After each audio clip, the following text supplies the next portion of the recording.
Welcome back to another episode of the Hooligans Pitch. As always, I am your host here with Chad, and we got some crazy things that went down this weekend. Chad, you could say that you and I naturally select what teams we think are going to evolve and adapt into the future. Which team this weekend really sparked your interest? I mean, the team that really just showed the most evolution and the willingness to survive against all odds. It's got to be Liverpool, 10 is the new 11, Chad. 10 is the new 11. Who knew? Darwin knew. Darwin knew. But, you have these incredible managers like Pep who just like galaxy brain every tactic. And who knew all it took was just removing a player. Boom. Within 20 minutes, remove a player, and we looked like a totally different team. I mean, we were texting as the game was going on. We literally looked so much better when we lost someone. Yeah, and it's not the first game that we've seen this season to go that way. No, I had a list here of all the teams that this happened to, and even last year, ending into the season. We were seeing this Arsenal and Fulham, the big one from this weekend that seemed to spark this new meta that we've not only, I don't want to say we created it because, these teams are creating this new style of play with 10, but are teams just feeling the pressure when they're up a man that they need to do something different? Or I think it's the opposite of that. Like, I feel like the teams go up a man and then they feel like, maybe pressure is off a little bit more because we have the man advantage. Like this game should be in the bag. Like we're gonna win, we're gonna hold it out, whatever. So I mean, yeah, while they maintain a lot of the pressure and ball control that side with 10 guys, they're looking to spring that counter. And I mean, the Liverpool game was the perfect example of that. Of two incredible runs and counters and the perfect pass to find Darwin, and pretty much the same shot for both goals, which is kind of funny that Pope let that happen twice. I thought the defending on the second goal was better. The first goal felt a little lucky with the ball ricocheting off of, I believe it was Burns, who's getting torn up back there. The ball hit off his calf, his butt, and then landed perfectly to Nunez. Of course, a little luck is always involved in a game like this. But what did it for me, and I think you're right. I do think Newcastle might have let off the gas a little going up, and the fact that it happened so early, it was a lot of time to just keep the game close. I could just tell that was the goal of the game. Just not let it get out of hand. You never know. One goal can happen at the most randomest of times. I thought Newcastle's mistake was taking Gordon out. Easily, he was causing an issue. Yeah, he was so aggressive and attacking every ball that was kind of in that neutral zone. When I watched the game back, I was relieved when they took him out. I didn't really catch that the first time, but then bringing Nunez on, it was a spark, a total spark that lifted everyone up. And I'm still shocked that game went the way it did. Again, I had to stop watching around the 70th minute. I didn't give up, but I was like, not looking great. But I should. Things to do. I'd had things to do. We had plans made, but I should have known against Newcastle. We have a track record for having these buzzer beater like moments, like last year when we scored a header in the 90th minute. We were playing mini golf. I was on my phone and I saw, a sad face from you. And I was like, wait, Nunez for sure scored. And I'm refreshing who scored, and Kristen's next to me. I'm like, they tied it, like, let's go. And then 10 minutes later when who scored finally, or when Discord started to pop off again, I was like, no way. I was like, there's no way. And of course, who scored was not updating. It takes forever. What I did was I went back to the main page and it showed 2-1. And I was like, okay, but I was like, but it has to be Darwin. It has to be at this rate. And then what do you know? The 2-1 came up. I won't lie. It made my day so much better. I wasn't going to be down in the dumps, but it's crazy what can happen. Well, yeah. I mean, like you said, the red card was so early, so it's like we had, while it ended up being a good game, like it for long periods looked like it was just kind of a dead game, right? Like, yeah, one team's down a man for an hour plus of Right. game time. Like it's never fun to see those games. Like even if you're on the benefiting side of that, it's just like kind of gets a little bit stale after a while.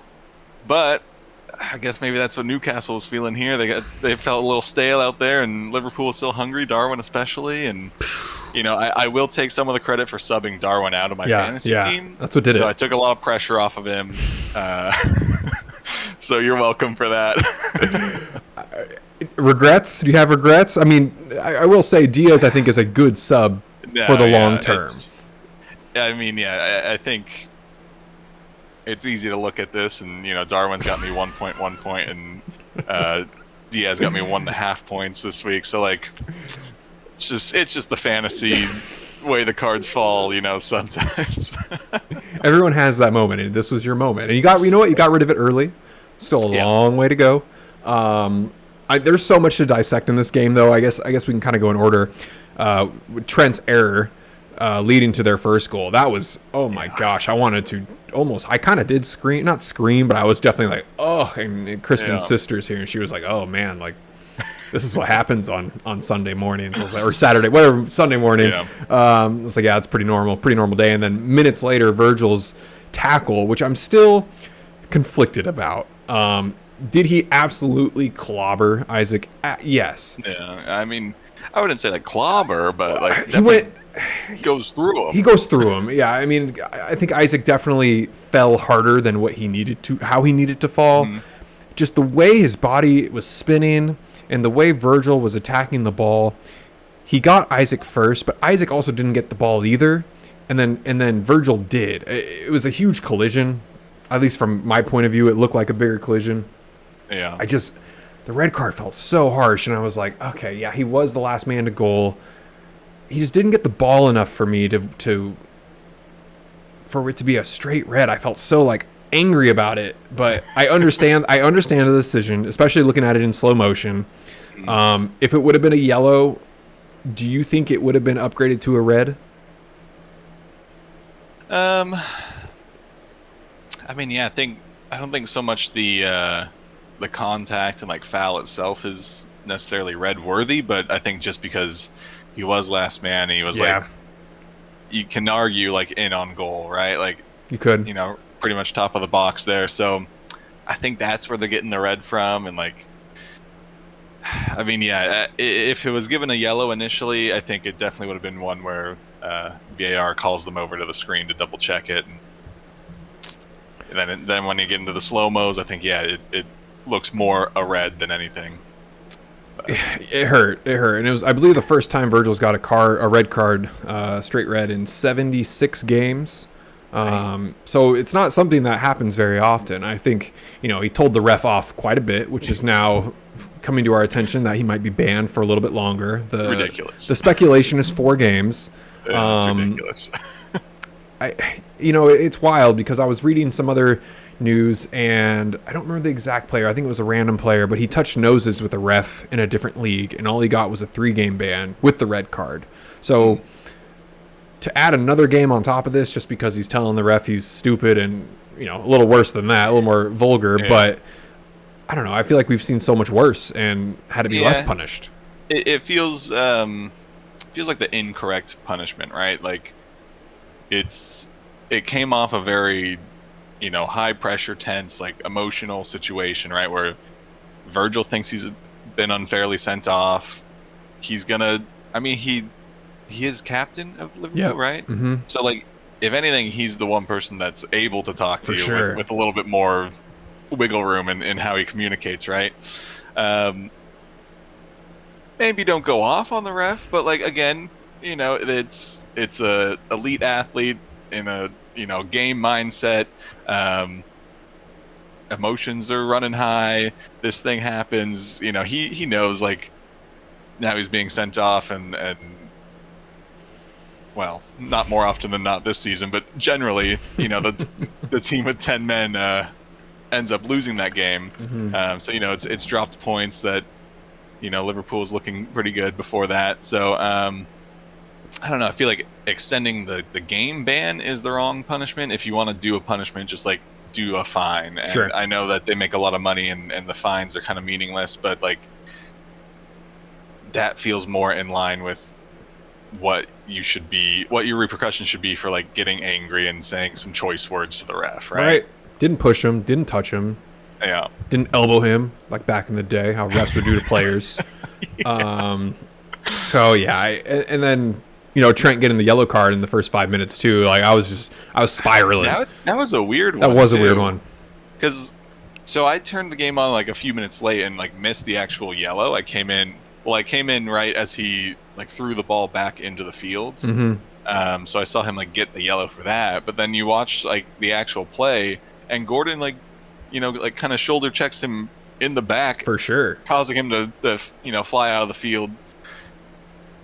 I think that's more a foul than throwing the ball back in. I get they're trying to cut down on time wasting and all that, but then we had a situation similar to Tomiyasu last weekend where Trent got this time wasting yellow card, then commits some level of a foul maybe after that, and Newcastle wants another yellow and send him off at, I don't know, what was that going to be, like 8 minutes in or something? Yeah, roughly. So I'm glad for Liverpool and Trent's sake, like the refs seem to have learned from the Tomiyasu situation, like but at the same time I think the foul was really Gordon on Trent, not Trent throwing the ball back into the field.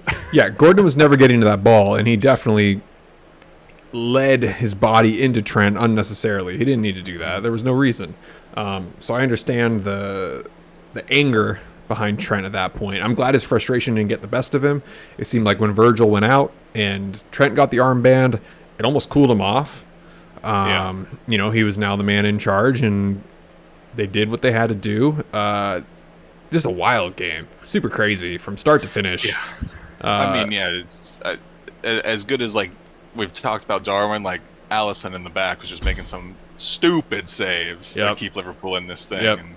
And front and back kept the team in there. I mean, midfield was holding it down as best they could, without the extra man. But I think just like Newcastle pushed that first half for another goal, and Liverpool hung on, but it seemed like all second half Newcastle just like, then they were in cruise control. They were like, all right, let's just see out the 1-0 victory. They're down a guy, we'll be fine. And then fell asleep a little bit. Darwin's in. He's quick. He's wants to score, and boy did he score. He's only gotten a little bit of time in this season, so for him to come in and score a brace that quickly, perfect. That's what we want from our 7 forwards that we have. Come in, this crazy burst of energy. The Newcastle backline isn't the youngest defense in the world. I believe Burns in his 30s, Trippier's in his 30s, Shar's in his 30s. Only young one is Botman. Burn is 31. Shar 31, Trippier 32. So we got youth on our side in our front three with Gakpo, Diaz, Nunez. I mean, those guys are so fast, and I do think the Diaz pick will. He just got subbed out because he had to. They needed more defense, and he was the one. So I wouldn't look into that too much. This is now Salah's 9th game in a row with a goal-creating opportunity. So he hasn't been putting up the numbers he's put in the past, but he's been making sure he's been able to create something for his team. And arguably, I'd give him 2 yesterday, but 1 hit off the defender, so that's why I didn't count. I saw that. So I saw that. And I was like, I think he's got 2, and then I went and watched, and I was like, oh, come on. It's a silly rule. He started that. If that weren't for that pass, this would have never happened. So exactly, give him credit off the stat sheet. He knows what he did. Yeah, he knows. But I guess we can kind of lead this into the Arsenal game, because Arsenal was on the wrong side of this problem, and yes. I want to think that we're kind of on the same page of why that happened. For me, it was when Odegaard came out. I didn't think that was the right time to do it. This game was still, both teams were still fighting. It didn't seem very straightforward end of game situation. I believe Jorginho came on for Odegaard at that point. I'm going to double check that. But that was just the moment for me when I said, like it was Jorginho. That was the wrong time. That was right after the red card happened. And Mhm. then, we had 6 minutes to the 90, and then we got another +9, I think it was that game. Yeah. So lots of time, and the unfortunate happened. Yeah. I mean, yeah, the issues were deeper than just that sub. On the day, it seemed like a lot of, I guess, like, carelessness is a little bit the word that I'm looking for. Like, just some poor passing, some bad movements. Like, positioning was a little bit weird for some guys. Like, especially, first minute in. We're playing this Thomas Partey as the inverted right back role right now, which on paper should work. Like, Partey has right back experience, plenty of midfield experience, but I just think it's not worth losing the partnership that Ben White and Bukayo Saka have made over the past season. Sure. And plus some, just because, like, I don't know that Saka gets time to look up where he's passing at that moment, but it's that instinctual of, I'm on the wing here, my right back will be here, and I'm just passing, out of danger, and someone should be there. But in this case, Thomas Partey had already, like, tucked into the midfield basically, and gave Saka no real outlet. So I think it looks to me like it would be more of a little bit of a blind pass, which then, of course, Pereira jumps on. And the U.S. commentators were saying he messed up his shot, but I think that was very purposeful. Pereira's shot? Yeah, they were saying Oh. he didn't. They were saying he didn't catch it right. Like, got lucky that it ended up going in. But I think it was a very purposeful shot. I saw Ramsdale's weight shifted far to the left. I would have. Yeah. I don't understand why they would have thought that was a mess up. I mean, I assume they think, the easy shot is to go for the more open side of goal, which would be the side that the Ramsdale's running to at that point. right. And I get, like, it's not like the sweetest hit, but you don't exactly need a sweet hit in that situation. But I don't know. They like kept going on about how he just didn't get his shot right and got lucky that went in, sort of thing. And I was like, I don't think so. I mean, yeah, I read it the same as you. As he sees Ramsdale running back basically across goal. So if you try and hit that near post, not only is Ramsdale still running back the opposite way, but now he has to stop and shift his weight and try and get over, which he tries, but sneaks the ball in that near post. So to me, that shot was perfectly executed, exactly as Pereira wanted. Yeah. I guess only he knows, but I just watched it again here, and there is someone running back door too. So Ramsdale was he had nowhere to go. He was screwed. Yeah. Where is he supposed to go? If he protects near post where Pereira's going to dump it off to the weak side runner, who has plenty of space. So I thought Ramsdale was actually, I think he did what he had to do. He was trying to set up in the middle of the goal box to protect both sides. Yeah. Unfortunately, his weight was going so far to the left, but he didn't have anywhere else to go. And Pereira placed it where he needed to place it. Screw those commentators. Yeah. Like, that's ridiculous. And I just saw a headline saying Ramsdale blunder. Oh no. Certainly not a. Like, if you're gonna put a blunder on anyone, it's Saka's pass, right? Absolutely. Like, he basically assists Pereira with that, like a straight, pass to him almost. So, but all bad things come with some good. So Arsenal now are record setters, as you will find out. First team to allow 3 goals in the first minute in a calendar year. I said that stat out loud to Kristen the other day. She's like, "That's not a good stat." And I was like, "I never said it was a good stat." Well, look, someone's got to set a record, so it might as well be us. Hey, hell yeah! What do you know the other games?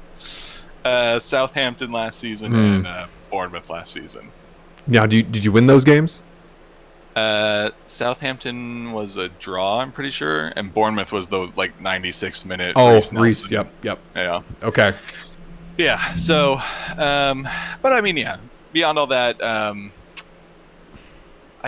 overall, I don't think Arsenal played terrible. It was just a lot of just individual errors. Mm-hmm. Just really felt like one of those games where nothing was going to go in, and it kind of took a lot to get that going, right? Like, you took a penalty kick to really get it going, and then, red card kind of helped the situation a little bit, which that dude, for your second yellow, like, What are you doing?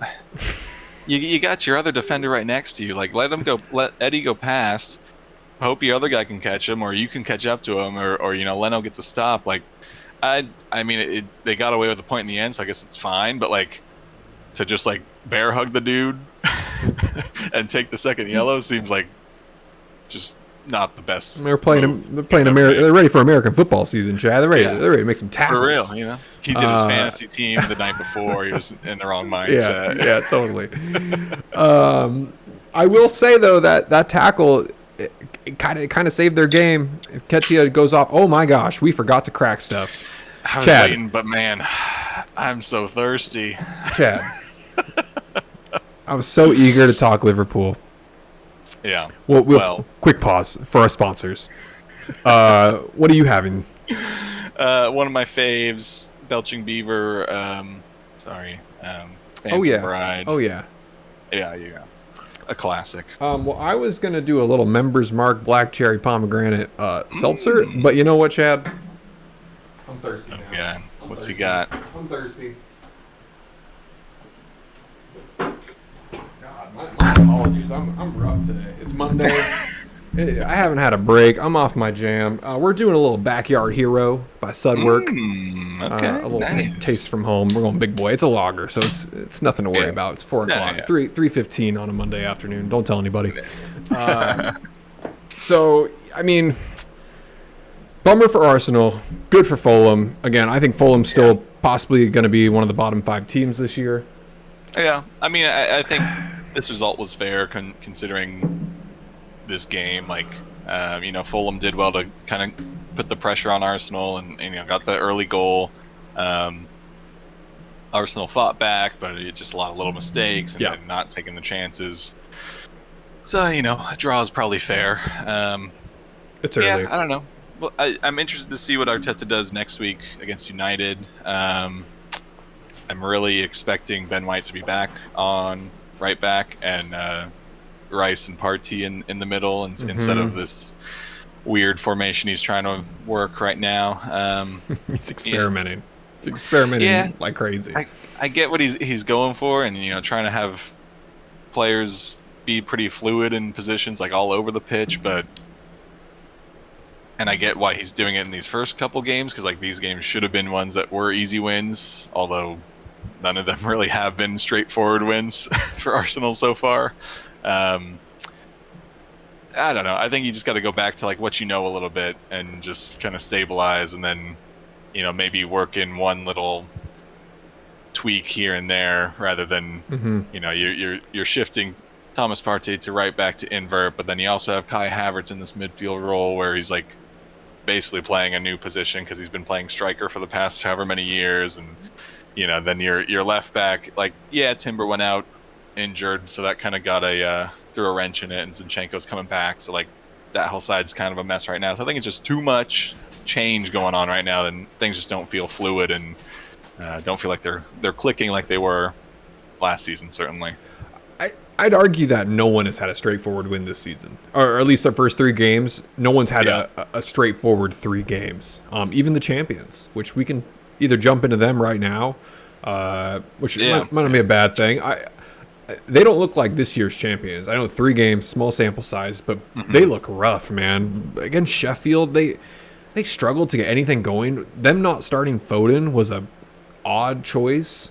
Holland, a lot of terrible touches, not hitting the frame on a lot of opportunities he probably should have. Their best player is Rodri by miles. But the rest of that squad just doesn't look like they're in sync with each other, not on the same page, despite them winning all 3 games. I feel like this is a team that is very beatable. There's opportunities there. For sure. Because, last season and kind of for so long, but especially last season, like when things weren't going well, the bailout was like that collection of De Bruyne, Gundogan, and Haaland. You lost 2 of those. Haaland is, as much of he might be a robot, he needs a little reset every now and then. And this was one of those games you had to turn him off, turn him back on. Yeah, they feel a little bit like they're trying to find like a new identity almost, right? Like kind of, yeah. They're trying to find someone to step into that De Bruyne role. You know, Grealish is doing well on the wing, creating. Bernardo Silva's pretty good. I think Foden probably has the most connection with Haaland. Like, it seemed like so often when he comes in or is on the fields, him and Haaland work together well to get a goal. So it is surprising he's not just, the second name on the list after Haaland. But yeah, nothing like... I haven't seen any like pounding like we know the City team could do in last season especially. They barely got away with beating Newcastle. Mm-hmm. They did their jobs against Burnley, and they barely did their jobs against the other promoted team in Sheffield. Haaland reminds me of Batman, and Batman does need a Robin eventually. He's gonna need his Robin this year, and I don't know who that is yet. Pep hasn't decided who that's going to be. We thought it was going to be Foden last week. Grealish could maybe be that person right now. I think Rodri wishes he could play maybe higher. I mean, Rodri has the tempo of that dude is amazing right now. Mm-hmm. It's just crazy. Their midfield kind of just evaporated out of nowhere, and like they're all just gone, and no one really saw that coming. I guess we can kind of say we did with De Bruyne, but the Gundogan and the Mahrez picks they're gone too, and it's just I think those players not being there is going to hurt them in the long run. They're barely beating newly promoted teams. Yeah, you shouldn't be that if you're the champion. I mean, it's like we said, I think last week is they don't have great depth at the moment either. So it's like you kind of start with your team, and Pep's already for a few seasons now been the guy that just like doesn't always want to make subs for whatever reason. But like again, look at their sub list for this weekend was their newest signing, Doku, who maybe had one training session with the team. He's not coming in. Right. You got Oscar Bob. Great name. Are you serious? That's really his name? Oscar Bob, yep. Oh, wow. Sergio Gomez, Calvin Phillips, who for whatever reason they bought and just I don't know how he's still there to take up a sub spot, I guess. Yep. James McAtee, Cole Palmer, I know is good, promising, but Rico Lewis is promising, but young. So like, I mean, yeah, you're playing your striker and backup striker right now, right? In Haaland and Alvarez. So you lose one of those, let's say, to injury or suspension. Then you have an even bigger problem of like, I don't know. I mean, I guess Doku should be up to speed at that point, hopefully. But like, they got no one to really come in and try and save the day or spark something. It's just a lot of youth on their bench, and it's like maybe too young. Yeah, no, I'd argue that, and I think Doku is going to take some time to understand the physicality of Premier League, and it's going to be very different from the French league, where I feel like not a lot of I don't want to say there's not a lot of tackling going on, but the tackles are just going to be much different here. Sure. Yeah. And then to see Haaland miss a PK, I kind of saw that coming too, just because of how their body language has kind of been showing the last couple of weeks, and just not the confidence has just not been there. And they still have Bernardo Silva, but he's been rumored to be out of that club. It feels like the last 3 years, so I don't know where he's at mentally.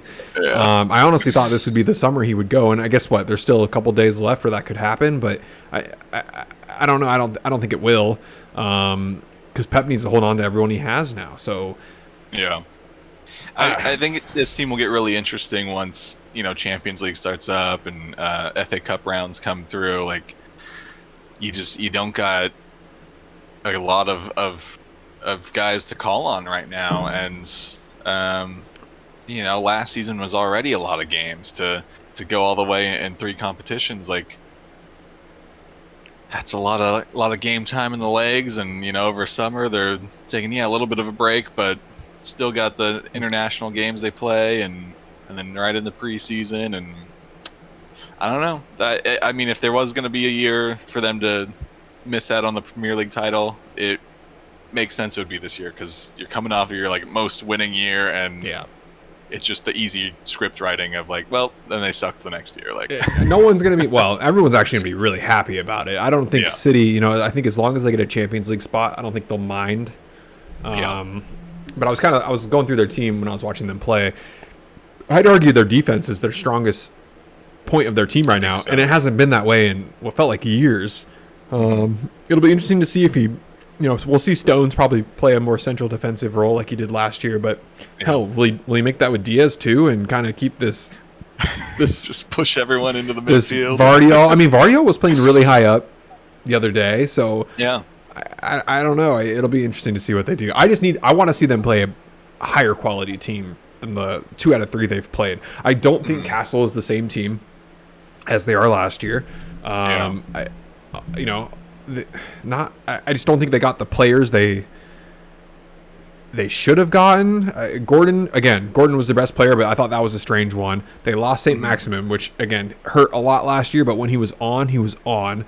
The Tonali pick, I like him a lot. But Szoboszlai from Liverpool, I would take him any day over his guy. Jealous. Oh, dude, it's so. Did you see that dribble he had through a couple players? It's just beautiful. Oh, he's so good. Again, we're sidetracking off of what we're supposed to be talking about, but man, we're just little fanboys. Well, look, not to force the segue, but City's first big test comes in 2 weeks when they take on number 2 team West Ham. Dude, okay. Let's talk some West Ham. I feel like we owe an apology. I'm so sorry. We maybe got ahead of ourselves. We didn't see what David Moyes saw. No. He did the superhero. He can see things. He had to look through 40 million variations. Doctor Strange? Doctor Strange. Yeah. He went full multiverse on everyone. Exactly. Great comparison, Chad. He said, James Ward-Prowse will save us. And that's it. Honestly, though, why didn't everyone think that? Can't tell you. It's just shocking. Imagine this team with Declan Rice. It would have been scary. Yeah. I mean, just as last week we were saying, Brighton's looking real scary. Brighton's just destroying teams. West Ham just strolls in away to Brighton and just thumps them, claps them. Ends 3-1, but it really is 3-0 for majority of that game. I want to apologize personally to Jared Bowen. too. I've been on not a hate train, but just a why. Why would you pick him? Well, 3 weeks in, top scorer in our league for forwards, Jared Bowen, absolutely killing it. I know we saw West Ham really click at the end of last year.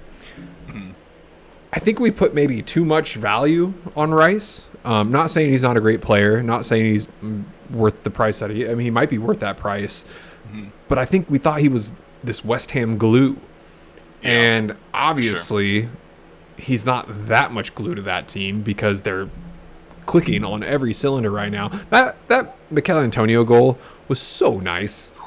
Yeah. The turn, the shimmy, the blast of the right leg just sends him the wrong way. What? That was crazy. And then Ward-Prowse, setting up the goals last week, and now making what they called him the executioner this week. That's a great nickname. I love that name for him because he's just so nice. And then his celebration with the golf club and so good. I just got goosebumps for that team. How dare they? They just. Yeah, they're clicking, firing on all cylinders. You go away to Brighton, I think you expect a closer game, right? For sure. Brighton's known to stumble every now and then, but you just started your season with 2 games were 4-0 or 4-1 or something like that. We were literally, I was like, Brighton title favorites, and now I'm like, real? well, West Ham title favorites. Yeah, I mean, but yeah, James Ward-Prowse came in there. Looks like he's been there the entire time he's been at Southampton. You know, it just fits so perfect, and you know, it's.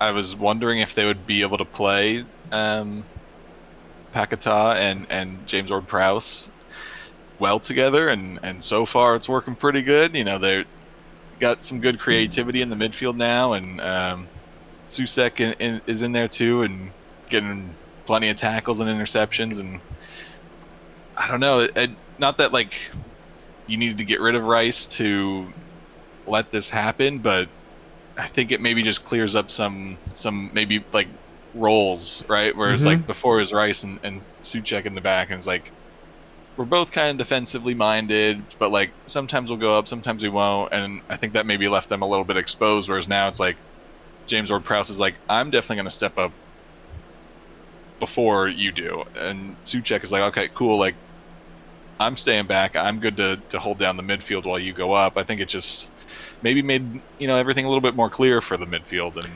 and that just it's paying off. That brought up a great point in the fact that Rice can be Susek and James Ward-Prowse. It just depends on the team. What does the team need from him? And with Susek being a 6'6" giant and Ward-Prowse being a setup master, you know, they're able to definitely make their roles more clear.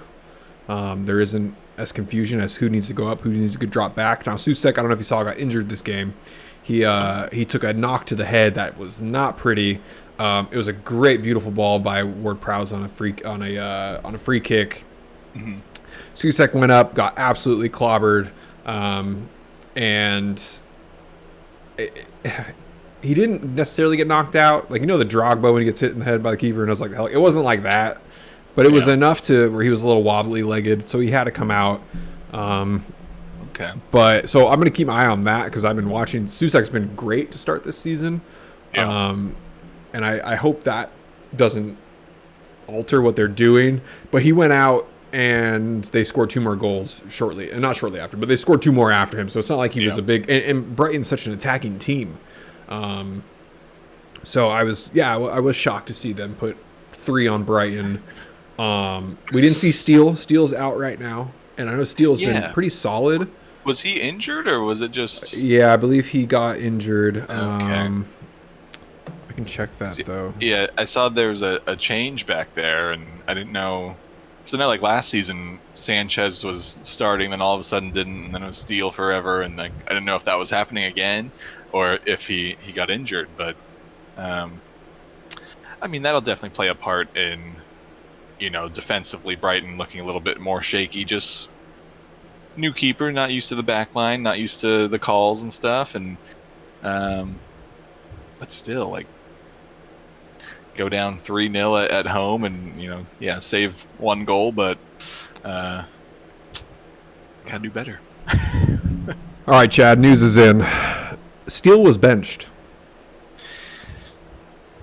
That's a bad move. Why are they doing this 2 years in a row? It doesn't make any sense. Like, at this point, you started the season so strong, you might as well kind of roll with that squad, right?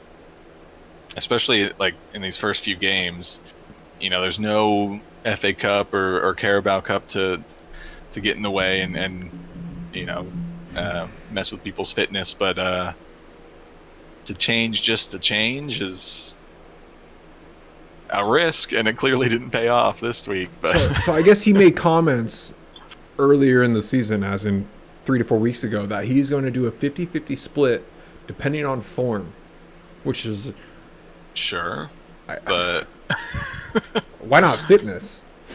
Yeah, like I don't like how like that can screw with the keeper's mind. I mean, I guess that's a weird one. He's trying to, you know, get some competition back there between keepers to, you know, keep them both at a high level. But I don't know. I feel like goalkeeping is one of those weird positions where it's like it's just not as interchangeable as a lot of other positions are. Especially because you generally have the same 4 defensive unit in front of you. They know your calls, how they generally position. It all kind of works together. Where now, if you just are changing keeper just because, I don't know. I don't think it's a worthy risk. I think for keepers, the less you see the ball in high action, the more your agility, skills, even eye seeing is going to drop because you're just not getting that the repetitions. Sure. That's a weird one. We'll have to pay attention to that. So Steele got the first 2 starts, and then Bart got the second one, or the third one, excuse me. Yeah. I'd be livid if I was Steele in this situation. I mean, I think that's when you go up to the coach and be like, "Look, I may have led in a goal or 2, but we didn't lose." So I'll be interested to see. If is he just going to do like a 2-game? He literally said swap? It's going to be a 50-50 split, depending on who I think is better suited for the teams we play. What that means, very vague. That can mean so much. Yeah. We'll keep our eyes on that. But credit to West Ham for being the second best team in the Premier League right now. Crazy. And then so Tottenham. Are they potato tots? They're not likable, are they, Chad? Likable, definitely not. Definitely not. That's not a question. Are they playing well right now? I think they're playing well right now. Would you argue they're the third best team in the Premier League under City and West Ham?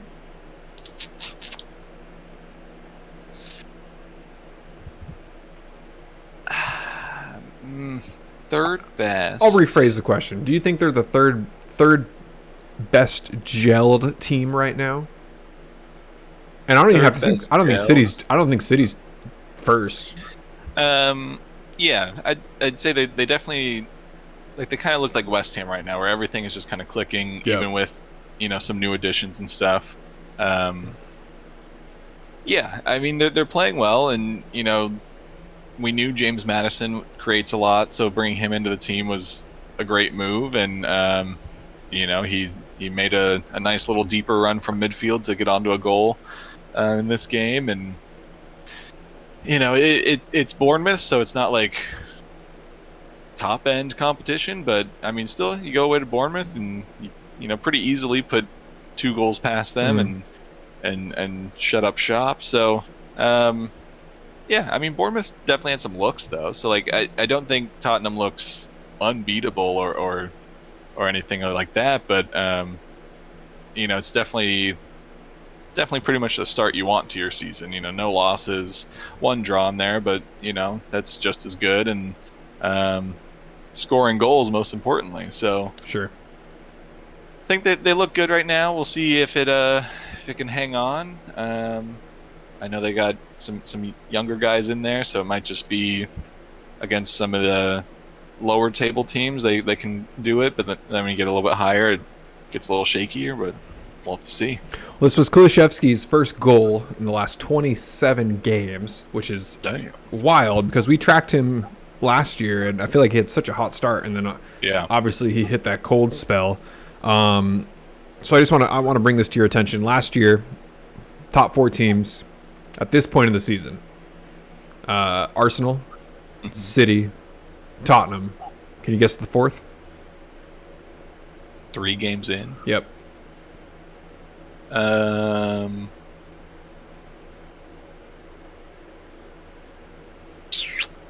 Newcastle? Shout outs to Zach. Leeds United was 3rd 3 weeks in. So, Chad, at this rate, Tottenham or West Ham could get relegated. Well, would you bet on it? Okay, so, I mean, maybe our West Ham gets relegated prediction is not wrong. I would say the quality is much better than what Leeds had. Yeah. I don't have Leeds who they played their first couple games last year, but I just found that to be pretty interesting. That and then of course it went Brighton, Newcastle, Fulham, and we saw a Fulham fall off, and then Leeds obviously fell off like crazy. But we just have to remember that 3 weeks in, It don't mean a whole lot, but they're still clicking. I'm going to be watching them very closely. Every game that Tottenham and West Ham play, at least for the next month, I'm going to be trying to watch. Yeah, I mean they're two squads that I think a lot of people will have overlooked and probably underestimated this season. And I mean, yeah, they've started very strong, so Yep. They could be kind of that sleeper pick to take some points off big teams, or sneak their way into the top four, or have a good FA Cup run or something. But we'll see. All right, let's jump to another team that got a red card and ended up losing. Forest against United. Ugh. Great start for Forest. They almost had it. Yeah. I mean, talk about giving away a goal in the first minute. Give away 2 goals in 6 minutes, 8 minutes? It was. Now you want to talk about a blunder? Onana's sit down and fall over, looking like he didn't do anything. He literally fell over while they were attacking him. That was bad keeping. The comparison between Ramsdale and that are incomparable. So Forest with the crazy hot start. God, I knew United was going to come charging back. Yeah. It's just so much time, and the quality between Forest and United is just so vast. Yeah, I think if this game was played, at Forest, was at home, I think they probably could have pulled it out. But I think having all the whole stadium basically behind United to get something from this game is just that extra little push. And then they do have quality players in there that clearly have the capability to step up when they need to. And bummer, Forrest couldn't get over the line with it. But I think they just kind of lost their heads a little bit as United started to come back into the game and started getting a little disorganized. And I mean, they give away the penalty at the end there, and bummer. Yep. But Willy Bolly, great game.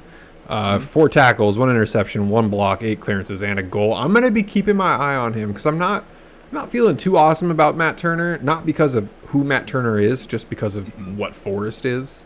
And the quality of other keepers, which we'll talk about this weekend.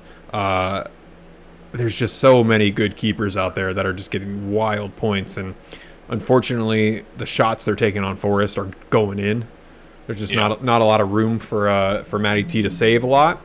Again, credit to their defense for at least not letting teams shoot a lot, but when they're getting the shots, he's not stopping them, which is a bummer. But hey, it happens, especially to a keeper who hasn't started consistently in the Premier League. But I'm going to hold out. We're okay right now, but I'm watching closely. I wanted them to get it so bad, but it happens. Once I saw the screenshot of 2-0, I was like, yeah, it's dangerous. Yeah, most dangerous lead. All right, well, do you have anything else to say about that game? I'm kind of... Not really. I mean, just... business as usual. United just started slow, and once they finally woke up, they were able to get back in, and not all too surprising. Rashford's been quiet. He had an assist, but he's been pretty quiet. So I don't know. Keep an eye on him as far as my fantasy team goes. Oh, you got him? I'll sub him out, and then he'll pop off. Well, but let me know when you sub him out. I might sub him in. Okay, Chad, I want to talk about my favorite performance of the week. Yeah. Jose Sa and the Wolves. That relegation battle. Dude. It was tasty. Dude. Sa was incredible. He had, I want to say, 2 to 3, maybe even 4 occasions when he had to pull off a double or a triple save. His saves, he was so off balance, yet totally in control. Everton was losing their minds whenever he would stop a shot, especially the flick one, the flick over the goalpost with him in the air. Like, the keeper in me just getting chills right now. I want to nominate him for Player of the Week. He put up, has to be a record amount of points without saving a PK in our league for a keeper. I had to triple check my math because of how wild that was. Was that as special for you as it was for me? I mean, yeah, it's especially a game like that where, both teams up till now have been struggling to really do anything. It could have very easily ended, 0-0 or even the 1-0 as it did, but just, no real excitement in the game. So for it to kind of be a little bit back and forth, but especially like Everton really pushing for the goal, and then just saw like the one-man machine in defense to keep Wolves in the game, and not with easy saves like Arsenal against Fulham. Every shot they had on target was pretty much straight at Leno. So it's like he's making saves, but not asking too much of him. But like here, like you said, Saw's making double saves on multiple occasions, diving like into his net while flicking the ball up over, and like just the craziest saves. So fun to watch. Just it's one of those performances where I always think about the people that like don't really watch soccer or football or anything, and like just assume it's always boring, and like this is one of those performances where you could just like show his highlight reel of just this game and be like, tell me that was boring, because you can't. No, there's no way. And those are two arguably the worst teams in the Premier League at this moment. And they put on a show. Well, I should say Jose Sa put on a show. But one worth watching. Yeah. I mean, I definitely agree with you nominating him for Player of the Week. I got some other contenders, but I think Saw might be in the lead there. What's crazy too, and we're gonna go a little off topic from EPL, but Portuguese goalkeepers, there's been quite a few in the past, and I'd argue Saw is one of the better Portuguese keepers we've seen. He's only played 9 games for them. Yeah, I think he just kind of gets overlooked because he's not playing at like United or Arsenal or PSG or any big team. Couldn't you argue though that because he's on these worst teams, he has to perform so much harder and better? He definitely could. The 9 starts he's had with Portugal, Chad, he's had 6 clean sheets. So I mean, I don't know if I feel for him. Maybe they're looking for a keeper who's more controlled with his feet and can play out the back easier, and I don't know, maybe Saw can do that, but that's just like not really how Wolves play. But again, at the end of the day, his job is to really just stop the ball from going in the net, and he's very good at it. So it seems wild that he doesn't get more looks in the national team. The main moment from the World Cup last year was watching I can't recall his name, but the Portuguese goalkeeper who started and had the blunder that almost cost them. That just stands out in my mind so much whenever I talk about their keepers. And I'm pretty sure that keeper is worth a lot of money. Yeah. It's I think it's just you get attached to some big name teams and you're assumed to be really good at that point, and well, you're good,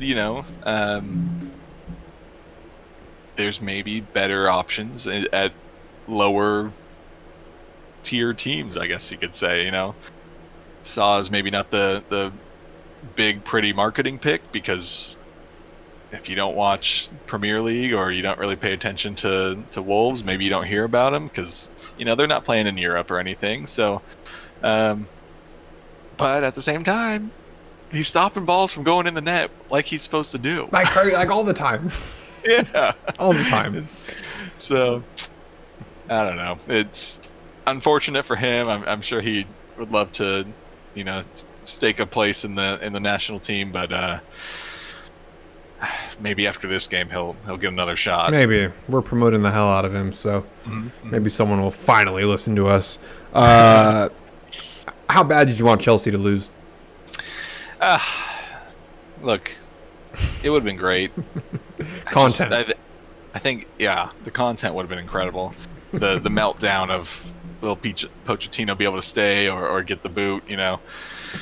Yeah, but Luton coming into Chelsea, I think, you know, Luton's still trying to kind of stabilize here in these first few games and find their footing in the Premier League. So to go away to Chelsea, regardless of the form Chelsea's been in, I think was always going to be a big ask. Tough. Yeah. Sterling looked the most alive I've ever seen him. Yeah, that's what the commentators were saying. There's, you know, came in last year for a lot of money and almost did nothing. Maybe he had, but again, he had like 1 or 2 games like this game. They did happen, and then he was invisible. I'd argue, though, he is probably going to have to be the leader, or at least the voice of this team. It's his 3rd major Premier League club. He's won plenty of titles. He needs to come into Chelsea and kind of set a tone. So this was a good game to do that, of course. True. Against a team newly promoted, doesn't have a lot of history and so much of a backbone for the teams they're going up against. Nick Jackson looked good. I'd be pretty happy with that. I think their struggles is probably going to be in the midfield. Enzo just doesn't. It's crazy how much money they spent on that guy. Yeah. Their back line is old. Thiago, again, we're 3 games in and he already looks so tired. So I'm just like, what? Like, how is this man going to go a full season? He's the oldest player in the Premier League. I just don't see that happening. And yes, he is quality. Yes, he is, you know, a very, very smart player. But Father Time is undefeated. We have to remember that. And I just don't think he'll make it through the whole season because he's been injured plenty in the past. And I'll be shocked if he makes it through, say, February playing every game. It's just I think they got to. And if he's out, if Thiago's out, what do they do? Yeah, I don't know. That's it's a scary question for Chelsea because while they have, you know, 35 players on their roster, a lot of it is very young and very inexperienced, young. Especially at a Premier League level. So, you lose a big leader like Thiago, or, you know, even if Sterling goes out, like, I think then you start to get to the Chelsea of last season where they just like don't know what to do because I think even quicker. Yeah. I mean, even Caicedo doesn't look like the Brighton Caicedo, and small sample size, 2 games. But in the back of my head, I'm kind of glad we got Endo, like a 30-year-old proven defensive player in Germany who does lock it down. Yep. I mean, Caicedo's certainly early. Great player. Not saying he isn't. But again, he really popped off at Brighton for one season, you know, and then made this big move, and even over the course of that season is, you know, making the Instagram posts of like, I gotta leave because I gotta support my family and all this off-field noise. I think he's a good player. I don't know if he's definitely going to be worth the price that Chelsea paid, and I don't know if he is the pairing with Enzo, right? Like, you can spend all this money on these players, but they do have to mesh well together and have some chemistry and work well. And it is early, but Enzo and Caicedo together, I don't know is the move. Yeah, no, I agree with that. And again, Enzo didn't really have a season where he proved he was worth the money. He had a World Cup with the GOAT. Yeah, just past Messi. I think I could get a huge transfer fee, Chad, if I passed Messi. I'm sorry. Now that would be an interesting experiment. We need some no-name person to come through at Inter Miami now, and just your whole goal is to go out there, pass that ball to Messi. Let's see what happens. There was the undrafted forward from Penn State. They're like, I don't remember his name. They're like, from Penn State passing to Messi on the assist. I'm like, that's crazy. Dude is playing at Penn State, which isn't, they're a good soccer team, but they're not the best in the country or anything. And Inter picked him up because he was cheap, probably making 45, 50,000 a year and pass to a guy who's probably making that in a week, or not even a week, probably like Less, a day or two. It's crazy. Yeah, at least. Absolutely crazy. All right, and then the last one we got to talk about here is just Brentford and Crystal. I think two similar teams with kind of the same identity, physical, defensive heavy. But the beautiful thing is Joachim Anderson played striker for about 10 seconds. Sheesh. The give and go, the shimmy shake, nutmeg the keeper. Nutmeg the keeper. I don't think he meant to do any of that. Yeah, I don't think so, but you take the goal where you can get it. I'm praising him, now I'm gonna like get real with him. The touch was terrible. The run looked clunky. He happened to slide and connect, and it just happened to go through. It was literally gonna be he either slid and hit the ball, and in this case was perfectly to nutmeg the keeper, or he was gonna slide and just take out the keeper and like maybe get a card for it. It could have gone either way, and it probably did go either way in Doctor Strange's multiverse. Again, I don't really know what to say about Brentford right now. I think without Tony, they're an interesting team to watch. With Tony, they're a team I want to watch. I think that's the difference. I think for Brentford right now, I mean, obviously you want to get as many points as you can, but I think really the focus just has to be on like stability and getting through games and picking up points and like staying close enough into the table where they want to finish. So I mean, you're ninth right now off of 1 win and 2 draws. Not a bad spot to hover. I think you try and kind of float around there until Tony gets back. If he comes back, I mean, I know a lot of teams might look at trying to, buy him in January. Where do you think he'd go? Where do you think he'd go? I don't know. I mean, I see his name thrown around at like Arsenal or Tottenham.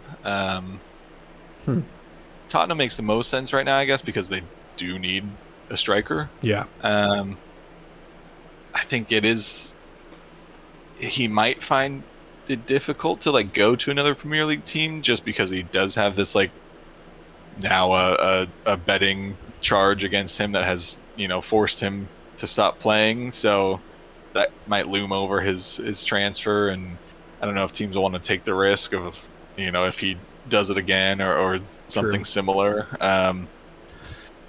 Yeah, I mean, I think Brentford will try and keep him just because they know he'll come in and at least score a handful of goals in that second half of the season.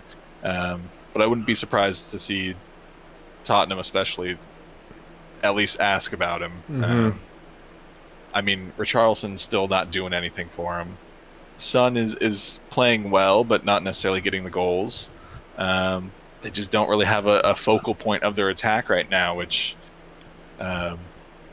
you don't always need, but I think in this Tottenham team, you were kind of built around a focal point in Harry Kane, so you do kind of need someone to take over that role a little bit. And Tony's that similar kind of build, tall, strong, quick, and pretty clinical with his finishing. So I think he'd fit in nicely there. I agree with that. And I don't think there's a lot of players on the market either that fit that role for what they want to do. I mean, Tottenham has a nice start, so if they can keep the momentum going until January, that wouldn't shock me at all. Sure, yeah. And then Brentford, they're still without Ben Mee in the back. They said he was going to come back. He didn't. So, again, they're just taking their time with him. I like to see what happens when he comes back as far as the stability for them. They haven't looked terrible in the back line, but he's the captain. I mean, he's been around. He knows what he's doing. I think he's a little bit that Thiago Silva for them, where he's just like, he's so experienced, especially in Premier League, especially in teams that will need to defend. Like, he can organize that back line really well. And especially next to Pinnock, we saw majority of last season when they were together. It's just so hard to get through them. Yep. So I think he'll come back. I think Brentford's probably just being cautious because you don't want to rush him back. He's definitely a little bit on the older side of his career. Yeah, I think like I said, I think their game plan is just kind of let's just find like a good groove, stick to that, and if we can win a game, cool. But like, let's just make sure we don't lose games. And they're doing that. Yeah, so far so good. They're one of 6 teams who haven't lost a game yet, so they're in a good spot. And then lastly, Villa. I think after that first game, they're starting to click a little bit. Things are happening. Runs are being made. Ollie Watkins might not be scoring, but he's assisting. He's finding the weak side runners. I mean, Matty Cash, he's coming in hot. Polish king, Matty Cash. Yeah, man, he was running quick. And, the first goal that they had, I think Ollie did screw up his touch. Bumped it a little too far, but hey, he's a fast man. He caught up to it, popped it up over the top. It did bring the keeper out quite a bit too. Yeah. I'm sure it threw the keeper off. That touch was so heavy. I'm sure Ollie will say, "Oh yeah, I did that on purpose." Why would you not? But Villa, I mean, they're starting to move now. Momentum's there. They didn't have Emmy. Emmy's hurt right now. Yeah. So we'll see what that looks like because he is vital to that team. Yeah. Oh, certainly. Yeah. I mean, yeah. They look like they're getting everything together. I mean, that Newcastle game, I think, was maybe just as much of a shock to them as it was to us. I think they probably would have thought they could compete a little bit better with, a top team. But yeah, they looked good this game. They're looking quick and making some good plays. And it was just Burnley, but they kept them in check. It's easy to underestimate a team and have them run over you like Brighton might have done. But I think Villa's kind of falling into their like same sort of area as last season, where like people just kind of forget about them and like overlook them a little bit, and then they spring on them because they are quick. They have a lot of good players, and Unai Emery loves a game with multiple goals as long as he's on the winning side of it. So, and their injury list right now is huge. They have a lot of players set to come back in September. The likes of Jacob Ramsey, Philip Coutinho, Emmy should hopefully be back soon. So it will be, I don't know, pay attention to them. That's all I'm saying. And with Mings not there for the whole year, it'll be shocking if they still can hold a top 7-6 spot. But I wouldn't count them out. I really wouldn't. I think they have enough quality to keep them up and contest with those other teams. Yeah, for sure.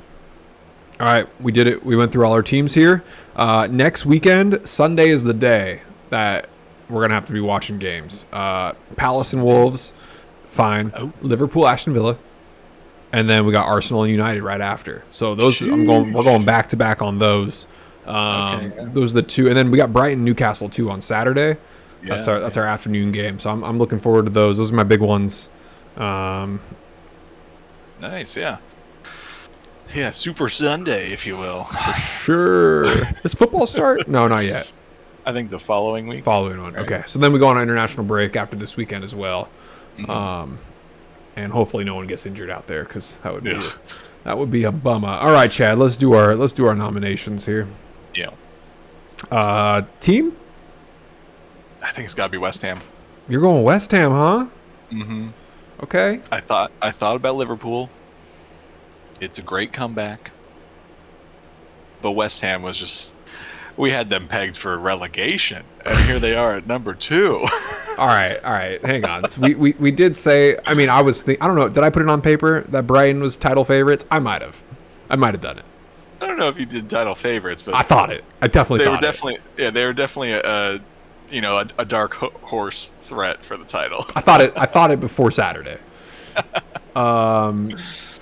Okay, if you're not gonna say Liverpool, Chad, you're not gonna say Liverpool. We gave it to Liverpool last year. Do you remember? When they beat Castle, we did. That's tough. All right, okay. You know what? West Ham was the team of the week, but Darwin was the player of the week. have one argument for you. Hit me. We got to split the player of the week with Saw and Darwin. Yeah, that's cool. Two vastly different positions. Yeah. I think that's totally fair. I really, if you would have said Liverpool gets team of the week, I would have said Saw was my player. So we agree to disagree, and then we agree again. This is how we do it. I will give shout outs to Sterling. Got the 2 goals, 3 shots on target. Bowen, Jared Bowen, everyone's favorite. 1 goal, 1 assist, 2 shots on target. Like, he made my list, but after Saw's game and after Darwin's game, there was just you can't take away from them. I mean, if Nunez plays that whole game, he was on target to score 18 goals. So, I mean, you can't deny that. So yeah, it's simple. It's simple math, Chad. Yeah, come on. Simple math. Okay, then goal of the week. This one was a little bit tough for me, honestly. It was for me too. I think Nunez is first. Is up there because of the control he had to. He had to understand where that ball was going to bounce to, and then, he'd been on the field for how many minutes at that point? Not a lot. 4. Yeah. I think. I mean, I could take either one of Nunez's goal. In my head, they're kind of like a package deal, honestly. Like, side by side. They're just like the same goal, and while the second one, I guess, has a little bit more weight contextually because it's the winner. Yep. That first goal, came right away and out of not nothing, but you're the team a man down, so like you're not expected to really threaten like that, and for him to come on and we've seen him miss plenty of open shots and hit this nice cross goal shot. I could take both. I could find a way to argue for both if we decide on just one. If you want to do a side by side, that works just as well for me. I'd argue the celebration was better on the second. Because certainly. The kiss, the wink, the crowd of fans flipping him off was just a beautiful image. I think we just give him goal of the week, and then we'll see if we can do some type of side by side thing. I do want to give shout outs to Pereira, though, even though commentators said that wasn't his. He meant it. He did what he did. He did what he wanted to do, and he scored it. Yeah. The Polina goal too, for context wise, and then even the Anderson goal. Hey man, you don't see center backs doing give and goes in the other team's box and megging a keeper. Yeah. I had him on my list too. It's as much as he maybe didn't mean to do much of it. It all worked out, and ends with a important goal to get your team a point. So he was there. Jared Bowen's goal was really nice. His control to bring that ball down was top tier. And then Matty Cash's second goal, he does like a little give and go, and then slots it home. So handful of good goals this week, but I think just that context of Darwin's goals are just, considering the competition, how long they had been down a man, it should have been an easy win for Newcastle, and Darwin almost alone said, "No, sir." I still can't believe they won that game. Ridiculous. I can't believe I left too and was like, yeah, it's probably over. Psych. All right, we'll see what we can do with that. But yeah, Darwin will get this award. We'll just say it like that. Mikel Antonio's goal too was sick. Yeah. Damn. Yeah, I mean, I think this is one where the context just takes the. It does matter. Takes the lead. Yeah. Yep. All right, cool. We'll roll with that. I do want to do a quick non-EPL news. Our boy Pulisic scoring 2 goals in 2 games for AC. Screw you, Chelsea. That's all I have to say about that. Yeah, he's loving that Milan life, so keep it going. I mean, I don't like AC Milan, but hey, I like our boy. Whatever keeps him fit and in shape and scoring goals to keep his confidence up, I'm for it. And then Lukaku going to Roma. Is that confirmed or I almost? believe it is, because I saw photos of him and Mourinho. Oh, nice. So you know what? Probably a good home for him. Yeah, they agreed to it an hour ago. Oh, nice. $5 million loan. So he might be back with Chelsea next year. Probably. So this will be the third team now he's been with Mourinho. I can't say Mourinho's brought out the best in him, No. but at least they're familiar with each other. So I don't think he's going to get booed like crazy at Roma. Like Juventus straight up was like, yeah, no. Like, don't even, that's crazy. Fans have that much power to basically tell a manager, like, don't even dare. But yeah. All right. Lukaku back in Serie A. See what happens. Yeah, all right. All right, Chad, with that, is there anything else you want to add, note, subtract? We got to talk real quick about Mike Dean. Oh, yes, that's right. Did you see any of this, or? I saw he said he wouldn't do that to his mate, right? Yeah. To bring him down to VAR.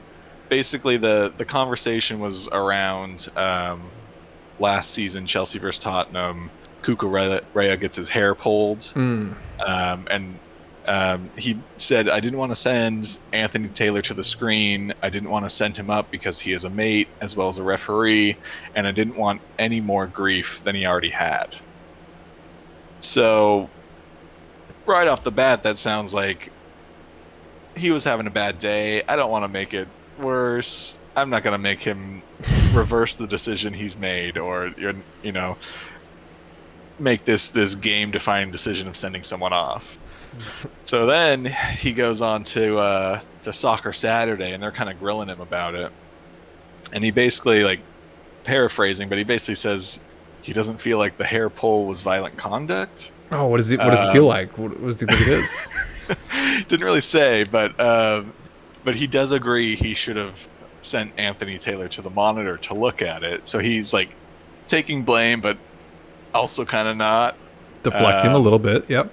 And he's saying by the word mates, he doesn't mean as like we're friends, so I didn't want to go against my friend. He was using that in the sense of like colleague.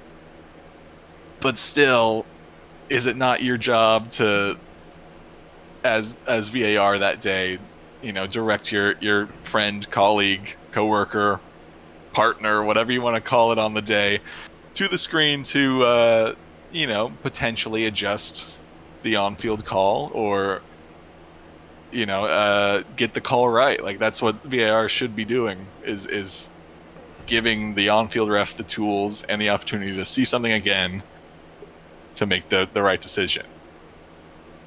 He still kind of skirts around it, he made some comments about like the VARs don't want to send the ref to the screen like multiple times in a game because then they feel like it makes the on-field ref look like they don't know what they're doing. It's an ego. This is such an ego thing. But yeah, like sometimes they don't know what they're doing. Like, they've clearly seen it. It's there to assist. It's not. Yeah. It's a tool. This is a tool. If you're a workman, you use your tools to make your job better. They're thinking this as I don't want to say a punishment, but a yeah, they're basically taking it as a punishment. Like, they're taking it as like, oh, I messed up, and now like everyone's gonna see that I messed up because if I go up there and reverse the call. Refs have the biggest egos in the world. They just don't think they can be wrong, and there's always going to be human error in any sport as long as there is a human being in charge.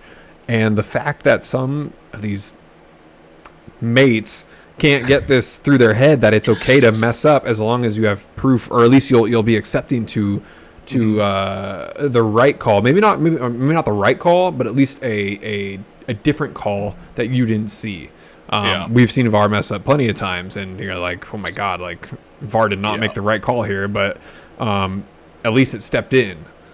Yeah. Yeah, so that's wild. I mean, I don't know if anything will come of these comments. My thinking of where we need to move here is like, I think if it goes to VAR review enough to where the ref gets called over, they play that audio over the TV and stuff, right? Like not in stadium. I get that. That's a lot. That's too much. Although I wouldn't mind the like Women's World Cup ref explains the VAR call afterwards. But I think if it goes to VAR review with the ref at the screen, you just play the audio between both sides. Makes it much more clear of what they're looking at, what the issue might be. I know it's not maybe great TV as they're asking you to like rewind it and play it to the end, but like makes it more clear. But also like VAR is supposed to be objective, right? So like, why are we using the same refs that ref the games, week in and week out? Like, should it not just be like a kind of a third party group that like, this is what they're trained on, this is what they do, I am a VAR official or whatever you want to call it? Most sports do it like that. I think because it's so new, they haven't figured out the right way to go about it yet.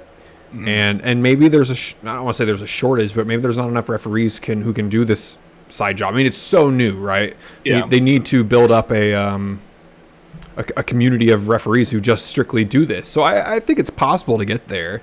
Yeah. I do think it's just very biased that you have refs buddying up on certain things, and it does not, the integrity of what VAR is supposed to be is not accurate to what we are seeing. Mm-hmm. I mean, could you imagine listening to those video calls and be like, well, I don't know what to do here. Like, yeah, you fucked, mate. I mean, that might happen. I get it, but like at the same time, that should kind of be a big reason why both on-field and VAR refs get better, right? Because if you're already feeling some sort of like shame or whatever of going over to the monitor and reversing the call you made, like now, if you guys are on conversation recorded and you're being like, I don't know what I'm doing, like, then you're really going to feel some shame and get some weird looks after the fact. But I don't know. I get there's like a whole protection of refs in there too, but like, I think it's, especially in the world of soccer and football, there's a lot of like gray area to a lot of the rules, mm-hmm. where it would help to have that communication of like what you're seeing that is the issue and why it's a foul, rather than just like not sending them up because you don't want them to feel bad, or they go up, make the opposite decision, but there's no explanation for any viewer. The only thing I can compare this to is, I guess, for a track that they could go on, is what the NBA does. Whenever there's a video review, they bring in a head specialist of video replay. I believe his name is Dr. Joe.